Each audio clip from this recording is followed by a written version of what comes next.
오늘은 다섯 번째 주제인데 우리 열국의 아비 아브라함, 우리 아브라함을 중심으로 하나님의 구원 계획이 어떻게 진행이 또 되는지 저희가 말씀을 통해서 살펴보려고 합니다. 계속해서 이 하나님의 구원 계획의 역사적인 시간표 항상 머릿속에 두시고 저희 같이 외우자 그랬었죠. 그래야 시간 개념, 하나님이 어떻게 하나님의 나라를 움직여 나가시는지 구약 4천년의 역사가 예수 그리스도의 초림에 맞춰져 있는데 그 초림하시는 것, 그리고 십자가에 죽으시고 부활하시고 우리에게 죄사함과 생명을 베풀어 주실 것, 하나님의 이 큰 구원 계획이 창세전에 삼위 하나님이 계획하시고 바로 예수 그리스도 그 모든 것을 수행하시는 분이 예수님이시죠. 예수님을 통해서 구약의 역사가 이렇게 준비되었고 500년 단위로 1000년 단위로 믿음의 사람들, 믿음의 사건들을 통해서 예수 그리스도의 그림을 한 막 한 막씩 연극의 한 막이 변하는 것처럼 진행시켜 오셨다는 거예요. 그래서 저희가 그동안 지금 아담의 타락 이후 여자의 후손으로 오시는데 어떻게 오시나? 가죽을 세어린 양, 그리고 저희가 에녹을 통해서 한번 하나님이 우리를 어떻게 구원하실 건지, 어떤 사람들이 이런 복을 받는지 하나님과 동행하는 사람의 복을 보여주셨고, 노아의 홍수 방주를 통해서 하나님의 구원의 방주의 그 역청을 안팎의 발름으로 말미암아 구원의 방주 역할을 예수님이 하실 것을 또 보여주셨죠. 자, 홍수 이후에 사람들의 수명이 이제 오늘날 같이 줄어들기 시작하죠. 자, 그러면서 이제 구체적으로 아브라함이라는 인물을 준비시킵니다. 이 아브라함은 결국 하나님의 구원 계획의 가장 중요한 인물이 되었고, 저희가 성경에 특별히 구약과 신약을 연결하는 가장 중요한 이 척추와 같은 그 연결점이 바로 아브라함과 아브라함의 언약을 통해서 이루어지죠. 그래서 저희가 이 내용을 잘 이해를 해야겠죠. 자, 먼저 저희가 아브라함의 배경을 한번 살펴보도록 하겠습니다. 아브라함은 저희가 지금 알고 있는 유프라테스강, 서류, 갈대아, 우르라는 지방에서 태어나서 자랐지요. 그 지역은 그 당시 바벨론 문화, 바벨론 우상의 중심지였죠. 아브라함과 그 아버지 데라는 하나님을 섬기는 사람들이 아니었어요. 이 셈의 자손들이었지만 하나님을 알지 못하는 바벨론 땅에서 그 우상을 섬기면서 살았었다 하고 저희가 봅니다. 왜냐하면 여호수아 24장 2절에 보면 여호수아가 모든 백성에게 이르되 이스라엘 하나님 여호와 말씀에 옛적에 너희 조상들 곧 아브라함의 아버지 나홀의 아비 데라가 강 저편에 거하여 다른 신들을 섬겼으나 데라, 아버지 데라에 대한 아브라함의 아버지 데라에 대한 배경이 나와요. 강 저편, 유프라테스 강 저편에서 우상을 섬겼다는 거죠. 그러니까 대표적으로 바벨론 지역에 살면서 바벨론 신들을 섬겼다는 얘기예요. 그러니 당연히 아들들도 여호와 하나님이 누구신지 알지 못하고 살았죠. 데라의 아들들이 아브라함과 나홀과 하란, 그렇게 기록이 돼 있죠. 뭐 여러 가지 이 이야기가 있지만 저희가 아브라함이 장자다 이렇게 이제 생각하고요. 그렇게 이제 봅니다. 그래서 이 하나님의 구원을 이루는 계획 안에 들어있었지만 여호와 하나님을 알지 못하는 문화 속에서 살아가던 사람들이에요. 때가 돼서 아브라함에게 나타났죠. 아브라함을 부르십니다. 자, 그 히브리라는 그 단어, 히브리라는 말 자체가 강을 건넌 사람들이라는 거죠. 히브리 사람들이라고 할 때 히브리라는 그 단어가 강을 건넌 사람들은 어떤 강을 건너서 왔나? 유프라테스 강을 건너서 가나안 땅으로 들어온 이주민이라는 얘기예요. 그래서 지금 갈대아 우르가 어디에 있나? 오늘날 여기 이 페르시아만이죠. 우리 우르가 곧 비옥한 삼각지라고 이야기하는 강 하류에 있는 큰 도시였어요. 그래서 바빌론 문화 속의 핵심적인 지역이죠. 자, 여호와 하나님께서 아브라함을 부르십니다. 아브라함을 부르시는데 사용하시려면 하나님의 사람을 사용하시려면 구상 문화 속에서, 바벨론 문화 속에서 바벨론 신을 섬기던 사람들, 그 옷을 바꿔 입게 해야 되죠. 생각을 바꿔주셔야죠. 가치관을 바꿔주셔야죠. 신이라는 여호와 하나님이 누구신가를 가르쳐 주셔야 되는데, 이제 그 모든 조건을 이루어 나가려고 변화를 요구하십니다. 그래서 창세기 12장 1절에 여호와께서 아브라함에게 이르시되 너는 너의 본토 친척 아비 집을 떠나 내가 네게 지시할 땅으로 가라 하면서 부르시죠. 그러면서 그 유명한 창세기 12장 2절 3절 아브라함의 언약을 주시죠. 하나님께서 언약의 도구로 사용하시려고 하니까 은혜를 주시고 불러주시는데 이 과정을 요구하세요. 그래서 세 가지 조건이죠. 크게 보면 본토를 떠나라 그랬어요. 왜냐하면 저희가 다 편한 데 살고 싶어 합니다.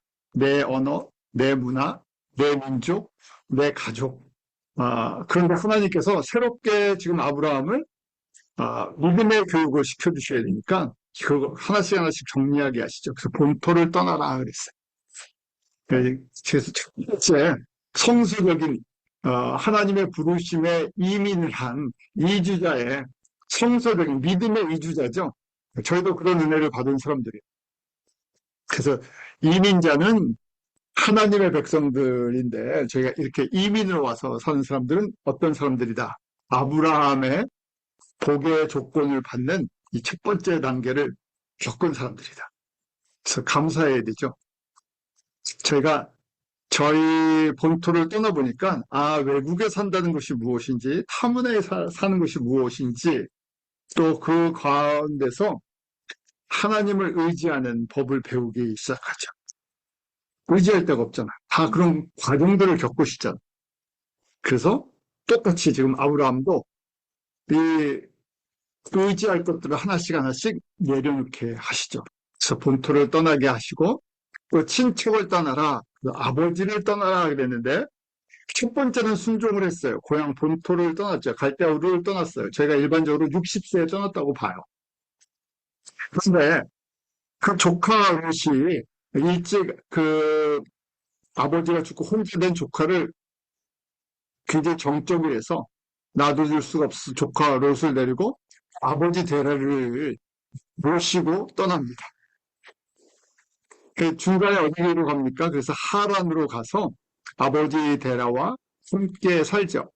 아버지 데라가 죽을 때까지라고 이제 보는데 그래서 하란에서 15년, 60세에 떠나서 75세까지 저희가 하란에 있었다고 보는 거예요. 그 75세에 비로소 아버지가 죽은 다음에 가나안으로 들어왔다고 보죠. 또 마찬가지로요. 롯도 그냥 못 떠나보내죠. 저희도 참 이민 생활하면서 비슷해요. 경제력이 좀 안정되게 독립을 시켜주는데 그게 이제 어떤 책임, 이 세상을 살아가는 어떤 부모들의 책임 같죠. 아들과 같은 롯을 그냥 보낼 수가 없었어요. 자, 하나님께서요. 여호와 하나님께서 이 몇 번의 과정을 겪으면서 롯을 부자가 되게 해주십니다. 그리고 나서 부의를 시켜주죠. 창세기 13장 11절에 보면 롯이 요단 온 들을 택하고 동으로 옮기니 그들이 서로 떠난지라. 그 목자들끼리 이제 양치다가 서로 갈등이 생겨갖고 땅이 좀 부족하고 거할 데가 부족하니까 결국은 풍성해진 다음에 독립을 시켜줬어요. 비로소 이 과정들 친척을 떠나고 아버지를 떠나는 이 명령을 순종하는데 시간이 필요했어요. 저희가 하나님의 말씀을 듣고 우리가 적용하고 순종해 나가는데 하나님께서 기다려 주시는 거죠. 그래서 어떨 때는 굉장히 급할 때가 있잖아요. 저희도 잘 못하면서 우리 가족들이나 자녀들이나 주변의 사람들이 잘 못하면 제일 급합니다. 그래서 저걸 못 알아들을까? 왜 저걸 뭐 결단을 못할까? 그러는데 저희도 그랬던 지금도 그러고 있고 그렇게 믿음의 길을 걸어왔는데 지나고 보면 괜찮은데 아직 지나지 못하는 사람들에 대해서 좀 그럴 때가 있죠. 자, 이렇게 하나님께서 아브라함을 훈련을 시키고 변화를 시켜주십니다. 아브라함이 사실은 60세에 떠나서 첫 번째 아들 이삭을, 약속의 아들 이삭을 얻을 때까지 시간이 얼마나 걸렸죠? 40년이 걸렸어요. 우리 광야 40년인 것처럼 아브라함도 40년의 시간, 이 영적 광야 생활에서 가나안을 정복하는 믿음의 성숙한 사람이 되는데 40년이 걸렸다는 거예요. 순종할 때까지. 여호와 하나님이 누구신가 그 뜻을 알고 믿음으로 나아갈 때까지 40년이 필요했고 40년의 시간을 기다려 주시죠. 자, 왜 하나님께서 이런 변화의 조건, 창세기 12장 1절의 말씀, 이런 명령을 주셨을까요? 하나님의 큰 구원 계획에 믿음의 일꾼으로 사용하시려고 하니까 이걸 감당한 그릇으로 만들어줬어요. 저희가 신앙생활하면서 하는 항상 갈등이 이거죠. 세상은 항상 결과 중심이잖아요. 어떤 일 중심, 뭘 만들어냈나, 뭘 이루었나 하는 건데 하나님은 먼저 하나님의 사람을 만들어 나가시죠. 믿음의 사람을 만들어 나가시죠. 그래서 아무것도 이룬 것이 없는 것처럼 보여요. 60세 부름을 받고 약속을 따라왔는데 40년을 따라가는데 받은 것도 없는 것 같고 특별히 이룬 것도 없는 것 같고 그래서 40년을 훈련을 시키는 과정들을 보죠. 출애굽도 마찬가지잖아요. 광야에서 40년을 사실은 일주일이면 열흘이면 지나갈 수 있는 길을 그곳에서 30년을 살게 했어요. 한 제너레이션이 그곳에서 다 인생을 보내게 하세요. 그래서 결국 훈련만 받다가 끝난 건데 훈련을 잘 받는 것도 복이 있는 거죠. 그 후에 약속이 있으니까. 자, 이 훈련을 시키신 이유는 아브라함의 언약의 이 믿음의 조상이 되게 해주시기 위해서 아브라함을 통해서 하나님의 이 언약을 이루어 나가시려고 최초로 하나님이 직접 쉽게 말해서 문서화된 언약을 만들어 주십니다. 이 언약이 제일 중요한 언약이에요. 성경 전체를 흘러가는 언약. 지금도 진행형이에요. 이 언약은 지금도 진행형이에요. 그래서 이 언약이 굉장히 중요한 거죠. 자, 아브라함을 통해서 이 언약을 주시고 믿음의 조상이 되게 하시죠. 그래서 이 언약을 우리 한번 2절, 3절에 보면 내가 너로 큰 민족을 이루고 내게 복을 주어 내 이름을 창대케 하리라. 그래서 2절을 우리가 탑 라인 블레싱, 상단 축복이라고 얘기해요. 이건 또 육적인 복이다. 아브라함을 통해서 큰 민족 이스라엘과 또 옆으로는 성소적인 아랍 백성들 이스마엘을 통해서 그 지역에 퍼져나가게 하실 거예요. 큰 민족을 이루게 하세요. 구원을 이루어 나가는 하나님의 구원 역사를 써가는 실질적인 민족을 만들어 나가게 하세요. 그 이름을 창대케 해줄 거죠. 그 다음에 두 번째 복이 더 중요해요. 3절에 보면 너를 축복하는 자에게 내가 복을 내리고 너를 저주하는 자에게 내가 저주하리니 땅의 모든 족속이 너로 말미암아 복을 얻을 것이다. 이 두 번째 복이 땅의 모든 족속이 너로 말미암아 복을 얻을 것이다 하는 거예요. 여기 이거 땅의 모든 족속이 우리 헬라어로 판타타 에트네죠. 그 all nation이에요. all nation. all people. 근데 이때는 이방인을 얘기하는 거예요. 모든 이방인들이 너는 아브라함이지만 여기서 아브라함의 자손으로 오시는 누구예요? 예수 그리스도로 말미암아 복을 얻을 것일 거예요. 이 언약을 주시는 거예요.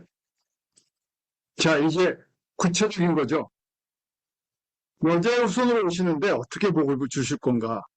피해 제사를 통해서 그 죄를 덮어주실 건데 어떻게 하실 건가? 그런데 구체적으로 여자의 후손인데 누구를 통해서요? 아브라함의 자손으로 내려오신다. 그래서 마태복음 1장 1절에 아브라함과 다윗의 자손 예수 그리스도의 세계다고 족보가 딱 그렇게 시작되지. 그 시작이 아브라함이에요. 언약을 맺어주셔서 확실하게 쉽게 말해서 지금 글로 쓰시고 서명하신 거예요. 그래서 우리가 이걸 바름라인 블레싱 하단복이라고 하는데 이 복은 영적인 복이에요. 모든 이방인 가운데 흘러갈 거예요. 그런데 구약에서 이 복을 사람들이 잘 보지를 못했죠. 그 예수님이 오셨을 때, 사도행전의 교회가 시작될 때, 이 아브라함의 두 번째 이 복, 하단복을 제대로 보는 사람이 없었어. 이미 이렇게 말씀을 해주셨는데, 땅의 모든 족속이 너로 말미암아 복을 얻을 것이다 하면서 하나님의 구원 계획이 이방인에게로 흘러갈 것, 이 복이 흘러갈 것을 갖다가 이미 예수님이 오시기 2000년 전에 이렇게 언약해 주셨는데 이 언약의 의미를 이해하지 못했다는 거예요. 왜 이해하지 못했을까요? 그래서 하나님의 구원의 신비라고 얘기했죠. 미스터리예요. 그냥 글을 보면 다 알 것 같은데 이 안에 들어있는 하나님의 계획, 하나님의 뜻을 하나님께서 열어주시지 않으면 저희가 알 수가 없어요. 그래서 저희가 지금 이 아브라함의 언약이 그래서 구약과 신약을 뚫고 지나가는 백본과 같다, 척추와 같다라고 말씀을 드립니다. 결론적으로 얘기하면 지금 모든 족속이 복을 받을 것이다. 이 말씀이 예수님께서 하신 그레이트 커미션, 지상 사명의 오리지널 버전이죠. 예수님께서 모든 족속으로 제자를 삼으라 하는 것이 그냥 나오는 것이 아니라 이 복을 이루어 나가는 과정이라는 얘기. 이 언약을 이루는 과정이라는 거죠. 어떻게 예수 그리스도로 말미암아 모든 민족으로 복을 받을 것인데 어떻게 복을 받나? 제자들을 통해서 예수 그리스도의 복음, 예수 그리스도의 생명이 모든 족속 가운데 먼저 증거될 거라는 거죠. 그래서 저희가 이 말씀 많이 들으셨지만 정리를 하셔야 돼요. 그래서 창세기 12장 2절 3절 나오면 마태복음 28장 19절 20절 우리 지상 사명 서로 연결되는 모든 족속으로 제자를 삼으라. 판타타 에트네. 왜 예수님이 그 말씀을 하셨나? 언약하신 분이시니까. 아브라함에게 언약을 주신 분이 사실은 누구세요? 여호와 하나님이신 예수님이세요. 예수님이 아브라함에게 언약을 해주셨어요. 그러기에 요한복음 8장에 보면 유대인 바리새인들과 논쟁을 하시다 내가 아브라함보다 더 먼저 살아. 내가 아브라함을 다 보고 가르쳐줬던 사람이다 하고 말씀하시죠. 아브라함에게 말씀하신 분이 누군가? 여호와 하나님이신데 그분은 예수님이셨다는 거예요. 그래서 이미 이때 언약을 하시고 진행을 하고 계시고 직접 오셔서 다시 예수님 버전이죠. 이제 교회 시대가 시작될 텐데 제자들아 이 언약은 그냥 약속의 프라미스가 아니에요. 언약, 커버넌트, 생명을 걸고 하는 하나님의 뜻이에요. 절대 변하지 않는 것. 이건 변하지 않는 거예요. 어떤 상황 속에서든지 이건 변하지 않는다는 거예요. 그래서 저희가 언약 커버넌트라고 부르는 거예요. 그래서 이것이 계속 흘러가는 거예요. 그 언제까지 흘러갑니까? 예수님이 다시 오실 때. 새하늘과 새 땅이 오픈될 때까지.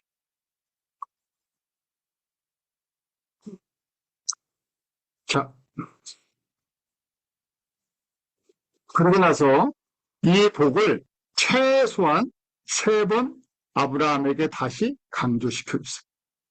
더 작게 오면 몇 번의 사건들이 나옵니다. 끊임없이 반복하시는 거예요. 한번 말씀하시고 끝나시는 것이 아니라 그 언약을 사건을 통해서 어떤 사건들을 통해서 다시 재강조하세요. 잊지 않게. 대표적인 게 우리 두 번째가 창세기 18장의 18절 아브라함은 강대한 나라가 되고 천하 만민은 그로 말미암아 복을 받게 될 것이다 그 말씀을 하시는데 이 장면이 소돔과 고모라를 심판하기 직전 아브라함이 99세일 때 이 말씀을 다시 한번 주시죠. 그리고 세 번째는 이삭을 제물로 바치실 때 창세기 22장에 나오면 모리아산에서 이삭을 제물로 바치게 한 후 그때 순종하던 아브라함에게 다시 이 언약을 다시 확인시켜 주세요. 17절 18절에 보면 내가 네게 큰 복을 주고 내 씨가 크게 번성하여 하늘의 별과 같고 바닷가의 모래와 같이 하리니 내 씨가 그 대적의 성문을 차지하리라 하면서 그 다음에 18절에 내 씨로 말미암아 천하 만민이 복을 받으리니 이는 내가 나의 말을 진행하였습니다. 하셨다. 다시 한번 확인시켜 주세요. 아브라함의 언약이 이것을 다시 이삭에게도 확인시키시고 야곱에게도 확인시키세요. 그래서 저희가 아브라함과 이삭과 야곱의 하나님 하면 언약하시고 그것을 이루시는 여호와시다 하고 기억하죠. 그래서 여호와의 이름 속에도 뭐가 들어있다고요? 언약하시는. 무엇을 언약했어요? 여자의 손을 오셔서 피를 흘려서 우리의 죄를 덮으시고 구원하실 분. 그래서 여호와라는 이름을 들을 때마다 저희가 무엇을 기억해야 된다고요? 어린 양의 피, 어린 양의 피.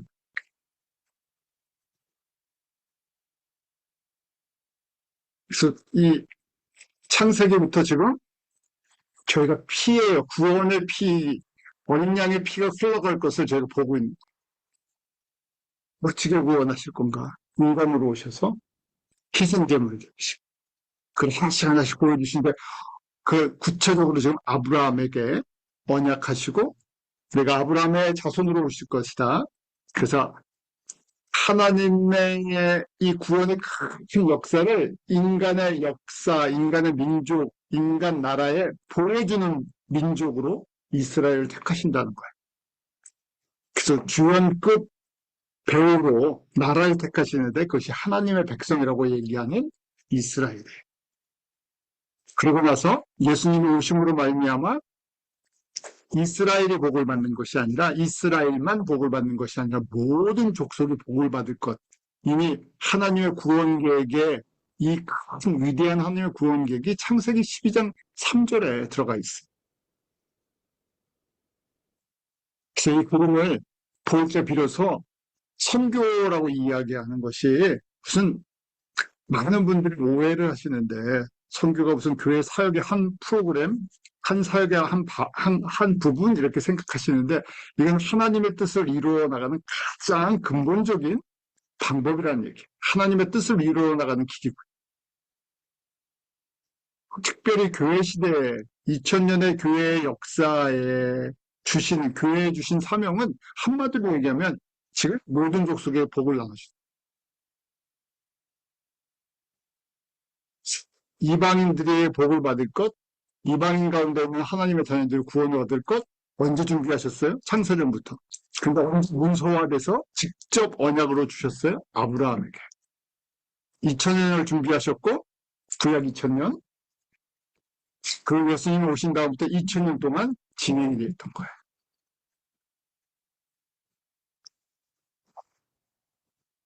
자, 예수님께서 어떤 일을 진행을 했을 때 이제 사람들의 이름을 바꿔주시죠. 때가 되면 이름을 바꿔주세요.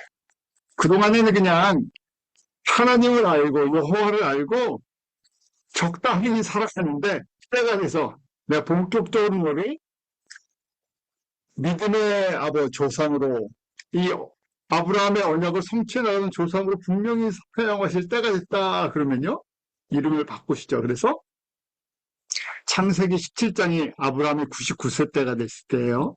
그때 99세 때 이제 1년이 지나면 약속의 아들 이삭이 나오죠. 때가 됐을 때 오셔서 이름을 바꿔주세요. 아브라함에서 아브라함으로. 아브라함이라는 것은 그냥 고귀한 아버지, exalted father, 존귀한 아버지라는 것에서 이제 아브라함이라고 이제 바꿔주시는데 그러면 father of many nations, 많은 민족의 아버지, 여러 민족의 아버지. 그래서 창세기 17장 4절은 보라 내 언약이 너와 함께 있으니 너는 여러 민족의 아버지가 될지라. 아직 자녀도 한 명도 없는데요. 야친이 하나 태어나지도 않았죠. 이스마엘은 있었어요. 근데 이제 때가 되니까 여러 민족의 믿음의 조상, 언약이 어떻게 성취되는지 보여주시겠다. 그래서 이제후로는 내 이름을 아브라함이라 하지 아니하고 아브라함이라 하리니 이는 내가 너를 여러 민족의 아버지가 되게 하겠다. 진짜 아들을 그 다음에 주실 거니까. 그래서 하나님의 때 우리 카이로스랑 인간의 때 크로노스의 차이를 이야기하죠. 저희는 세상의 시간, 세상의 인간적인 그 관점으로 살아가는 일반적인 사람들이 그렇게 살아가죠. 근데 언약을 깨달을 때 제가 비로소 하나님이 하나님의 때 언약을 이루어 나가시는 방향으로 역사를 끌고 나가시는 역사의 주인 되시는 것을 고백하겠죠. 오늘 너무 혼란하잖아요. 뭐 저희가 뉴스를 보든 뭘 보든 굉장히 혼란해요. 어디로 세상이 흘러갈지, 경제가 흘러갈지, 정치가 흘러갈지 정말 옛날처럼 예측할 수 있는 것이 별로 없죠. 수시로 변합니다. 분명한 것은 하나님의 언약이 성취되는 이루어져 가는 방향으로 간다는 거예요. 어떻게 이루어져요? 모든 족속이 복을 받는 쪽. 쉬운 얘기로 뭡니까? 마태복음 24장 14절 이 천국 복음이 모든 민족 가운데 증거되기 위해 전파되리니 그제야 끝이 오리라. 분명한 목적이 있으세요. 방향도 있으세요. 그래서 저희가 역사를 보는 성서적인 역사를 보는 것, 그 가장 중요한 것이 복음이 어디로 어떻게 흘러가고 있나? 얼마나 많은 사람들이 복음을 받았나? 이방 민족 가운데서. 그걸 보면 역사가 어떻게 흘러가고 있는지. 왜요? 언약이 성취되어 가는 걸 보니까요. 그래서 저희가 unreached people, 미전도 족속 이런 개념도 저희가 1990년대 이후 저희가 아주 순교적인 관점에서 중요하게 보죠. 사실은 그러니까 저희가요, 기술적으로 보면 복음을 받지 못한 사람도 거의 없다고 말 수도 있어요. 왜냐면 아무리 가난한 나라도 저희가 다 인터넷이 되고 스마트폰을 쓰잖아요. 일부러 묶어놓지 않는 한 저희가 성경 보고 싶으면 다 볼 수 있어요. 설교 듣고 싶으면 다 들을 수 있어요. 그러니까 예수의 이야기를 못 들어봤다 하기 힘들어졌어요. 거기다가 요새는 뭐 이제 스타링크인가요? 그 스타링크를 통해 갖고 전 세계 거의 다 커버됐죠. 제가 아프리카 저희 선교지 갈 때마다 놀라는 게 매년 바뀌니까 지금 뭐 네트워크 연결이 안 되는 데가 거의 없다시피 하죠. 조금 속도가 떨어질 뿐이죠. 아마존에 들어가는데 아마존은 거기는 이 네트워크로 얘기하면 시골이 아니에요. 거기 아주 잘 터집니다. 그러니까 기술적으로는요, 내가 복음을 듣고 싶은 사람들은 들을 수 있어요.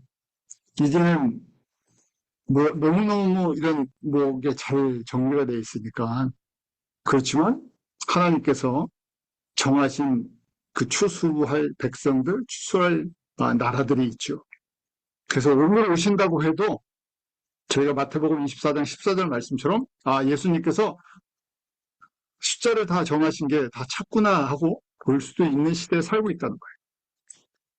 자, 그래서 이 언약은 이삭에게 주어진, 우리가 아브라함과 이삭과 야곱을 육신의 라인으로 보는데, 그런데 이 약속들은 갈라디아서 3장 16절에 이렇게 기록되어 있죠. 이 약속들은 아브라함과 그 자손에게 말씀하신 것인데 여럿을 가리켜 그 자손들이라 하지 아니하시고 오직 하나를 가리켜 내 자손이라 하셨으니 곧 그리스도. 나머지는 예표라는 얘기예요. 이삭도 예표였고 야곱도 예표였고 유다도 예표였고 요셉도 예표였고. 그런데 진짜는 누구신가? 예수 그리스도시. 지금 아브라함의 언약, 너로 말미암아 복을 얻을 것이다. 너가 이삭이 아니라 이삭은 그림자 예표였고 진짜는 예수 그리스도시다. 이걸 누가 깨달았어요? 바울이 이 구약의 이 아브라함의 언약을 깨닫고 갈라디아서에 기록한 거죠.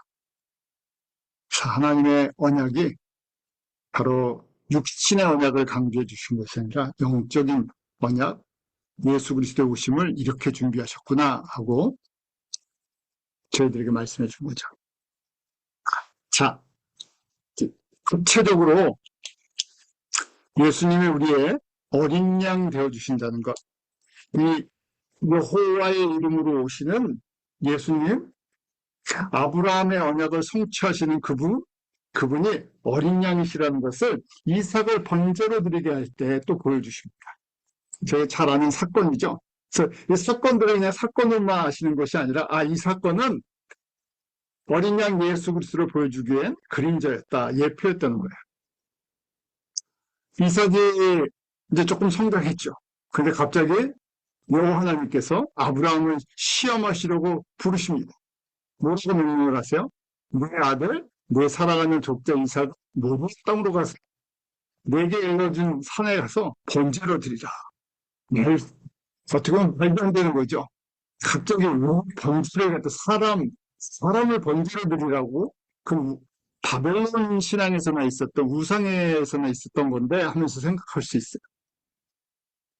자, 이 사건이 바로 앞으로 우리의 죄를 위해 오실 동물을 위해서 희생의 제물이 되실 어린 양을 보여주시는 사건이죠. 그래서 이삭은 예루살렘에서 죽임당하실 예수님을 이제 상징해 주는 거예요. 그 이게 모리아 산이 오늘날 예루살렘이라고 이제 보는 거예요. 자, 아브라함이 말씀을 듣고 어떻게 합니까? 3절에 보면 아침에 일찍 일어나 나귀 안장을 지고 두 종과 그 아들 이삭을 데리고 떠납니다. 그리고 4절에 제3일에라고 되어 있죠. 3일길에 왔다는 거예요. 3일. 3일길에 들어서 눈을 들어 그것을 멀리 바라본지라. 그 거리가 3일 거리였어요. 그래서 딱 3일이라는 것이 우리가 순종을 할 때부터 3일을 왔죠. 준비를 하고 번제를 드려라 3일. 그래서 예수님의 죽으심과 그 죽으심을 상징하는 3일, 그것을 똑같이 지금 경험하는 거죠. 3일 동안 죽음의 길을 걸어간 거죠.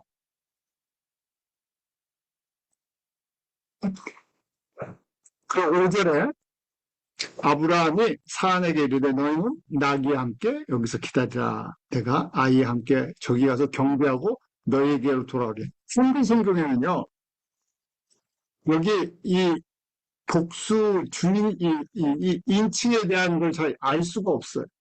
한글의 특징이다. 이렇게 영어 보면 아주 분명한 얘기예요. 이 아브라함의 부활신앙이 있었다. 하나님이 살려주실 거라는 부활신앙이 있었다. 왜냐하면 영어로 보면 we'll worship and then we'll come back to you 라고 얘기하죠.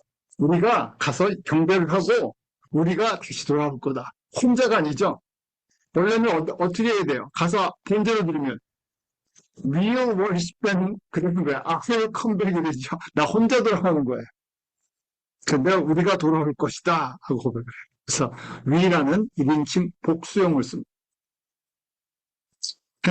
이 말씀을 히브리 기자가 이렇게 증거를 했어요.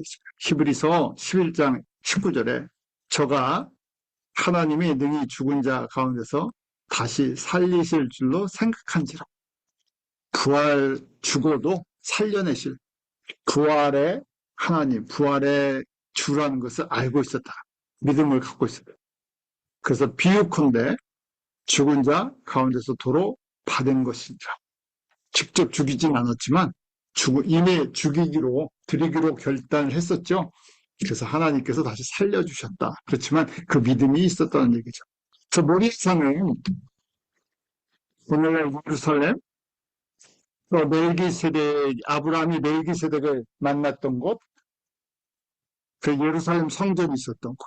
그래서 또 그 자리에서 이삭이 예수님의 그림자가 돼서 지금 이삭을 번제로 드리는 이 그림을, 이 사건을 한번 미리 보여줬다는 거죠. 그래서 구약의 여자의 후손으로 오시는 예수 그리스도가 어떤 모습일까? 어린 양으로 우리를 위한 희생제물이 되어주실 거다. 또 화목제물이 되어주실 것이다. 특별히 또 모세를 통해서 6월절 어린 양이라는 아주 구체적인 참 확실한 그림을 보여주죠. 그 영적인 눈이 뜨면 이게 보인다는 거예요. 세례 요한이 요한복음 1장 29절에 이튿날 요한이 예수께서 자기에게 나아오심을 보고 가로되 보라 세상 죄를 지고 가는 하나님의 어린 양이다 하고 선포를 하죠.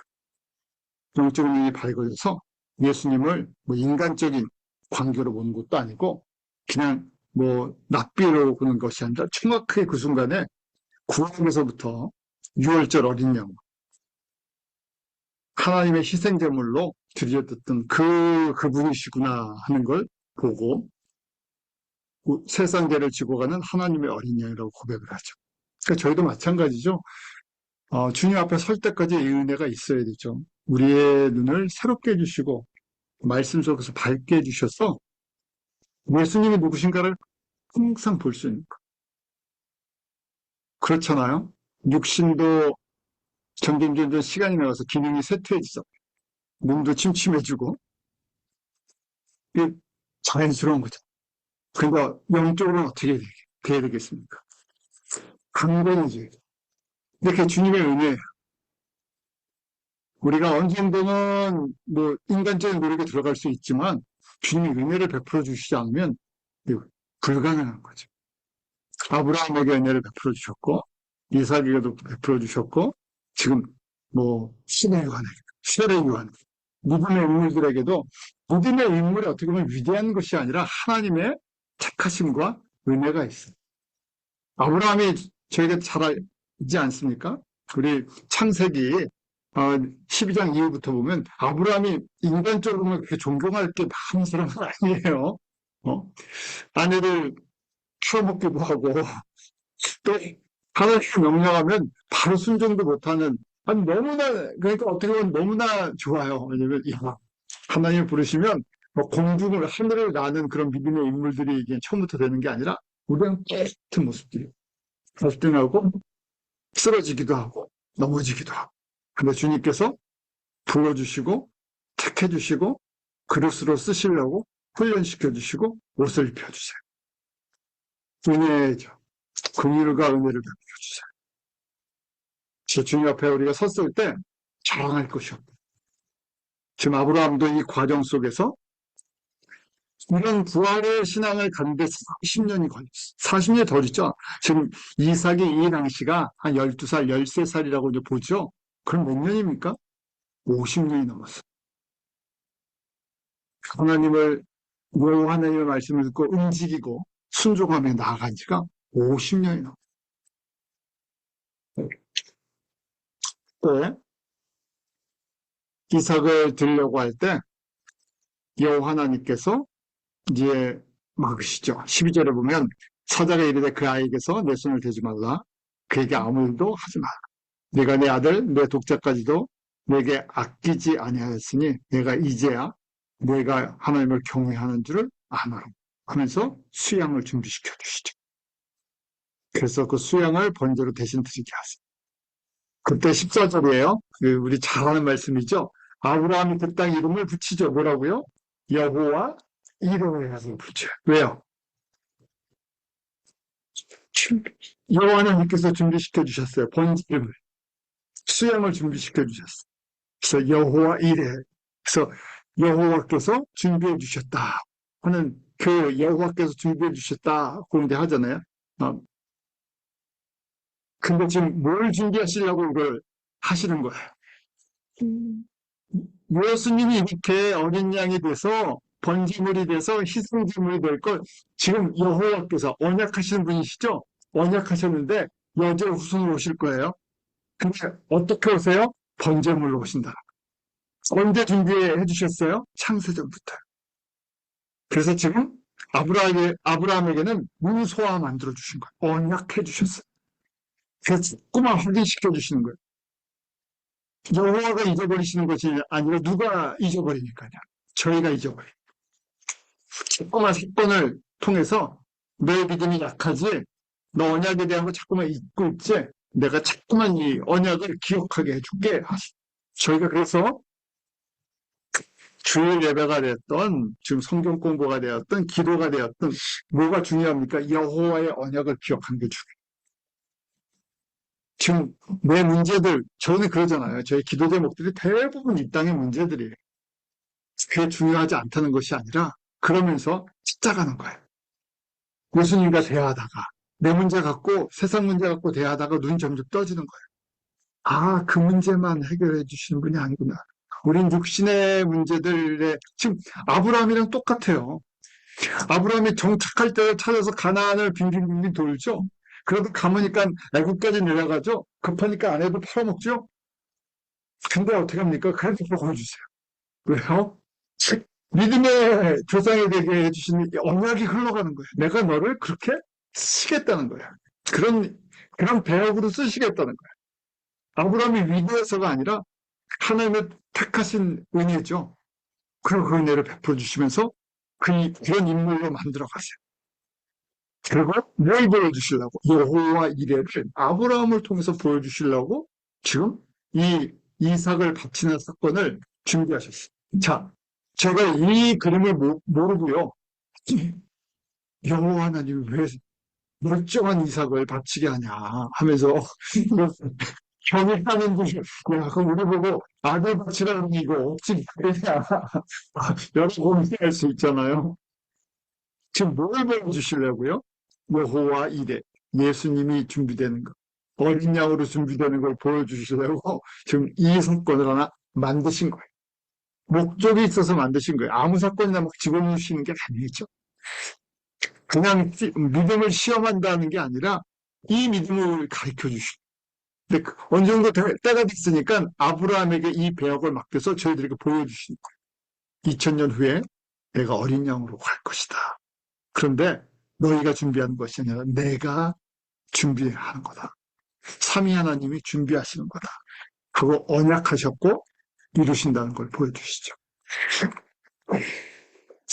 그러고 나서 이 언약을 재확인시켜주는 것이 우리 조금 전에 보았던 창세기 22장 17절, 18절이에요. 참, 어떻게 보면 성경의 말씀이 예수님께서 말씀을 참 재밌게 하세요. 16절에 보면 이렇게 말씀하시잖아요. 여호와께서 이르시기를 내가 나를 가리켜 맹세하노니 지금 예수님이 스스로 맹세하시는 거예요. 내가 이같이 행하여 내 아들 내 독자도 아끼지 아니하였은지 이렇게 말씀하세요. 이게 누구의 마음이에요? 친구 하나님의 마음, 예수님의 마음. 독생자를 주시기까지 우리를 사랑하신. 근데 이 비유로 하나님이 아들도 여럿이 있는 게 아니라 지금 진짜 아들 하나죠. 이삭 주시자마자 조금 예뻐서 볼만하니까 받지라 그래서 말이 안 거죠. 그래서 이 말씀하시죠. 내가 이같이 행하여 내 아들 내 독자도 아끼지 아니하셨으니 하나님이 세상을 이처럼 사랑하사 독생자를 주셨으니 우리를 얼마나 사랑하시는지 근데 그 다음에 그래서 내가 내게 큰 복을 주고 내 씨가 크게 번성하여 하늘의 별과 같고 바다의 모래 같게 하리니 하면서 내 씨가 그 대적의 성문을 차지하리라 하면서 영광을 받는 그 우리 인간 수준이에요. 자녀와 민족이 이루어지면서 거대한 나라가 되는 것을 보여주세요. 영광이죠. 최고의 영광을 누리는 걸 보여주세요. 우리 빌립보서 2장에 예수님께서 죽기까지 순종하실 때 하나님께서 예수님을 높여서 하나님 보좌 우편에 모든 영광 위에 세워나가시죠. 그 영광을 주세요. 이 안에 그 함축된 내용이 들어있어요. 또 그러면서 저희가 적용할 수 있죠. 우리가 이 하나님의 언약을 성취해 나가는데 도구가 돼서 이렇게 쓰임 받는다면 하나님께서 얼마나 기뻐해요. 이게 아버지의 마음인데 복 주고 싶었어요. 어떤 자들에게요? 하나님의 언약을 여호와의 언약을 이루어 나가는 아버지의 마음을 깨닫고 이루어 나가는데 순종하는 사람들에게 복을 주고 싶으시다. 틀린 얘기가 아니에요. 성교하면 복을 받는다? 네, 복을 받죠. 근데 왜 복을 받나? 이게 아버지의 마음이랬어요. 하나님의 뜻이랬어요. 우리가 알고 순종해 나갈 때 하나님을 참 그런 표현을 써요. 인간을 창조하신 목적이 하나님께 영광을 돌리려고 굉장히 추상적인 얘기예요. 어떻게 영광을 돌리나 하는 거예요. 제가 뭐 소요리 문답 무슨 그 교리 문답할 때 하나님의 영광을 위해서 하나님의 영광을 위해서 우리가 지원받았다는데 어떻게 하나님 영광을 받으시나? 근데 저희 교회 다닐 때 그랬잖아요. 교리 공부할 때. 그럼 주의 성수하면 하나님 영광 받으신다. 뭐 공사하면 영광 받으신다. 또 성가대 이제 단어 모르면 성쓰면 하나님이 영광 받으신다. 틀린 얘기는 아닌데 아니 좀 분명한 의미가 있어야 되잖아요. 그래서 왜 영광을 받으시는지 어떻게 영광을 받으시는지, 아버지의 뜻을 알고 그 아들 예수 그리스도 통해서 이루시는 하나님의 구원 계획이 어떻게 진행되는지를 알고, 지금도 예수님이 2000년 동안 아브라함 이후부터 예수님 오실 때까지 이걸 준비하셨어요. 그리고 이 천하 만민이 복을 받는 것을 교회를 통해서 진행을 시키고 계세요. 그걸 저희가 지상 사명이라고 얘기하는 거죠. 언제까지요? 예수님 다시 오실 때까지. 그 일의 주인공은 누구세요? 주체는요? 예수님이세요. 도와주시는 분은 성령님이세요. 그 사명을 나눠준, 그 사명을 감당케 하는 도구들은 저희 성도들, 하나님의 백성들이 교회를 통해서. 왜 이렇게 하세요? 하나님이 갖고 계신 영광의 은혜와 복을 나눠주고 싶으십니다. 그래서 예수님이 영광 받으시는 것을 한번 보여주자. 최고의 영광은 이 일을 이루실 때, 하나 만민의 복을 받는 이 일을 이루실 때 예수님이 최고의 영광을 받으시는 것, 예수님이 최고의 영광을 받으신다는 게 누가 영광을 받으시는 거예요? 성부 하나님의 영광을 받으신다. 왜냐하면 삼위 하나님의 관계성이 그렇잖아요. 예수님은 모든 영광을 아버지께 뒀어요. 아버지의 뜻이다. 아버지가 행하시는 거다. 아버지가 나를 보냈다. 아버지의 뜻을 이루러 내가 이 땅에 왔다. 그랬을 때 아버지가 영광을 받으신다. 무엇을 할 때? 예수님이 십자가에 어린 양으로 죽으시고 부활하실 때. 저희도 똑같아요. 예수님의 뜻이고 예수님이 이루시는 거고 예수님의 영광을 받으신다.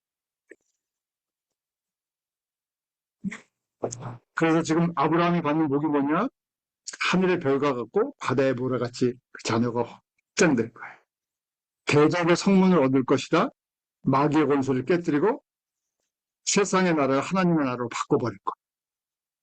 그래서 천하 만민이 복을 얻어요. 근데 그때 내시 예수 그리스도를 통해서. 그 바울이 이걸 깨닫고 이 예수 그리스도의 복음을 이방인에게 증거하는 이방인의 사도로서 사명을 감당하고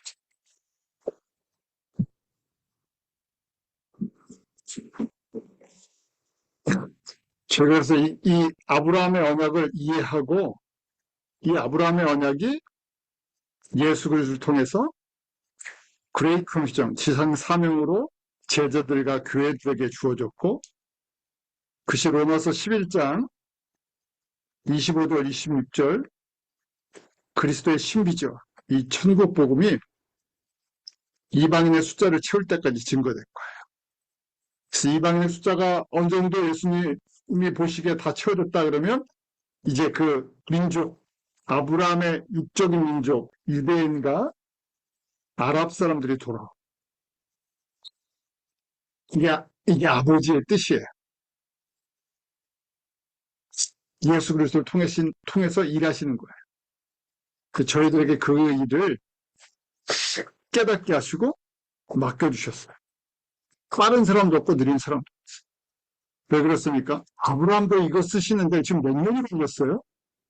50년이 걸렸어요. 40년 훈련하고 10여 년 동안 지금 본격적인 이런 사역이라고 하면 본격적인 사역을 10여 년 했어요. 이거 보여주려고. 중요한 거는 아브라함에게 맺어주신 이 언약이 지금도 쉬지 않고 진행합니다. 언제까지요? 예수님이 다시 오실 때까지. 왜냐하면 이 언약을 주신 분이 누구세요?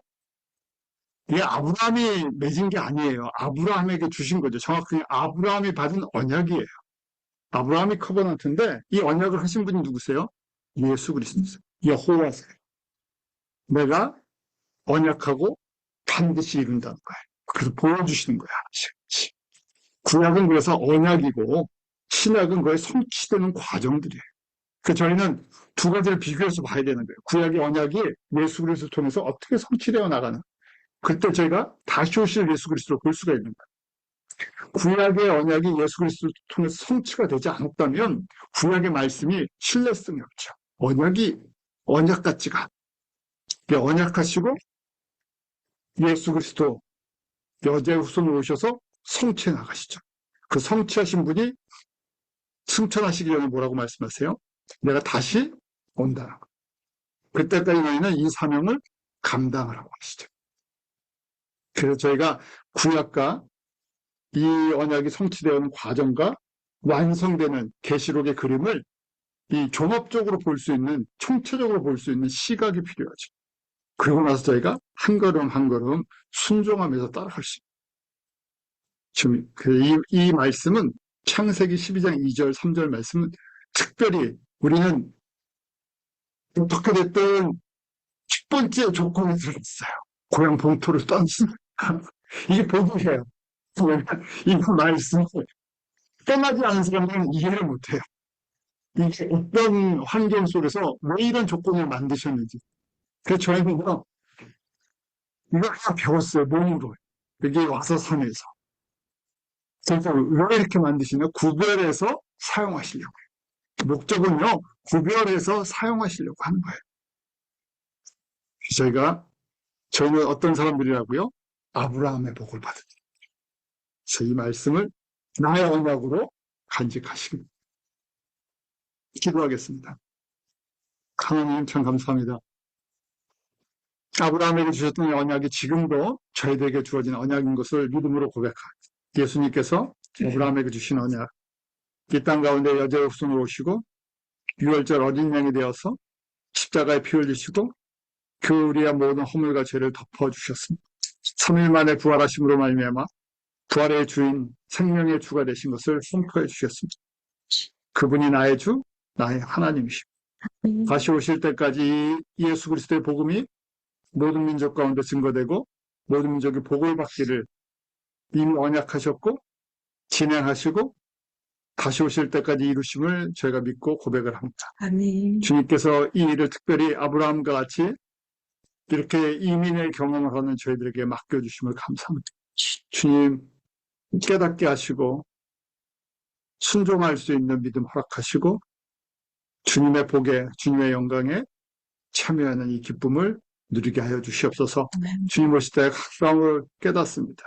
좌로나 우로나 치우치지 않게 하시고 그 부르심의 큰 영광 가운데 매일 한 걸음 한 걸음 더 가까이 나아가게 그대로 인도하여 주시옵소서. 예수님 이름으로 기도합니다.